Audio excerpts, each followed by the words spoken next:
ನಮ್ಮೆಲ್ಲರ ನೆಚ್ಚಿನ ನಾಯಕರು, ರಾಷ್ಟ್ರದ ಅಭ್ಯುದಯದ ಅಧಿಕಾರರು, ವಿಶ್ವದ ಭೂಪಟದಲ್ಲಿ ಭಾರತವನ್ನು 1-2ನೇ ಸ್ಥಾನಕ್ಕೆ ತರ್ತಕ್ಕಂಥ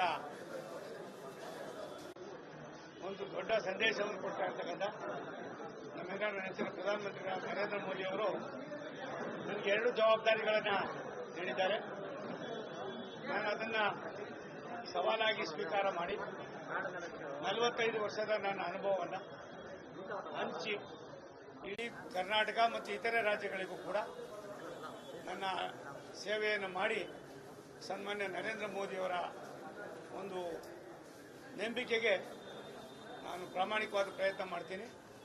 ಮುಂದೊಂದು ಈಗಾಗಲೇ ಮಂಗಳವಾರ ನಾವು ಅಧಿಕಾರವನ್ನು ಸ್ವೀಕಾರ ಮಾಡಿದ್ದೇವೆ. 3 ದಿನಗಳಿಂದ ಸತತವಾಗಿ 2 ಇಲಾಖೆಗಳ ಜವಾಬ್ದಾರಿಯಲ್ಲಿ ಕೆಲವಾರು ಸಭೆಗಳನ್ನು ಮಾಡ್ತಾ ಇದ್ದೀವಿ. ಆದ್ದರಿಂದ ಮುಂದಿನ ದಿನಗಳಲ್ಲಿ ಬಂದಾಗ ವಿವರವಾಗಿ ಪ್ರತಿಯೊಂದನ್ನು ಕೂಡ ಹೇಳ್ತಕ್ಕಂಥದಕ್ಕೆ ನಾನು ತೀರ್ಮಾನ ಮಾಡಿದ್ದೇನೆ. ಇವತ್ತು ಈ ದೇಶದ ಅಭಿವೃದ್ಧಿಯಲ್ಲಿ ಕರ್ನಾಟಕಕ್ಕೆ 5 ಸ್ಥಾನಗಳನ್ನು ಕೊಟ್ಟಿದ್ದಾರೆ. ಮಂತ್ರಿಗಳನ್ನು 3 ಕ್ಯಾಬಿನೆಟ್ 2 MOS ಕೊಟ್ಟಿದ್ದಾರೆ. ನಾನು ಕರ್ನಾಟಕ ಮಹಾಜನತೆಯ ಪರವಾಗಿ ಪ್ರಧಾನಮಂತ್ರಿಗಳಿಗೆ, ಅವರ ಎಲ್ಲ ನಮ್ಮ ನಾಯಕರುಗಳಿಗೆ ಅಭಿನಂದನೆ ಸಲ್ಲಿಸ್ತೀನಿ. ಮುಂದೆ ನಾನು ತಮ್ಮನ್ನು ಭೇಟಿ ಮಾಡ್ತೀನಿ.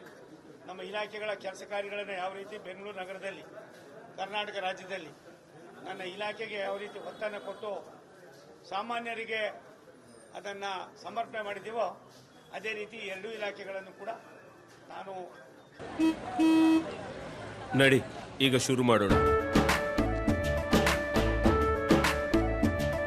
ಕೇಸರಿಯಿಂದ ಮನೋಲ್ಲಾಸ ಮನಸ್ಸು ಮತ್ತೇರಿ ಕುಣಿದಾಡಿದೆ ನೋಡು, ಮನಸ್ಸು ಮತ್ತೇರಿ ಕುಣಿದಾಡಿದೆ ನೋಡು.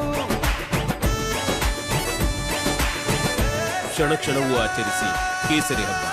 ವಿಮಲ್ ಬಾಯಲ್ಲಿ ಹೇಳಿ ಕೇಸರಿ. ಸ್ವಲ್ಪ ದಿನಗಳ ಕಾಲ ಅಲ್ಲಿರ್ತಕ್ಕಂಥ ಎಲ್ಲವನ್ನೂ ಕೂಡ ಅರ್ಥ ಮಾಡಿಕೊಂಡು